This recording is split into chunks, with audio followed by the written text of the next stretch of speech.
لن تزولا قدم ابن آدم، حضور نے خبر دی ہے ابن آدم کے قدم ہل نہیں سکیں گے حتی یسأل عن خمس، جب تک کہ 5 چیزوں کا حساب نہ لے لیا جائے۔ 5 چیزیں کیا ہے؟ کان کھول کر سنیے۔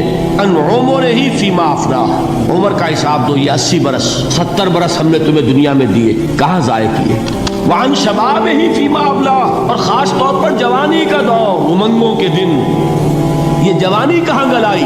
حساب دو، ایک ایک لمحے کا حساب دو۔ وعن مالہ من این اکتسبہ وفیما انفقہ، ایک ایک پائی کا حساب دو، مال کا کہاں سے کمایا تھا، حلال سے کہ حرام سے، اور کہاں خرچ کیا تھا۔ 8 سوال ہو گئے۔ تو زندگی کے بارے میں 2 سوال، مال کے بارے میں کمایا کہاں سے، حلال سے کہ حرام سے، جائز سے کہ ناجائز سے، خرچ کہاں کیا، اور آخری سوال وعما عمل فیما علم، جو علم حاصل کیا تھا اس میں عمل کتنا کیا۔ علم کے انبار لگاتے چلے گئے اور عمل کے آغاز کی بھی نوبت نہ آئی۔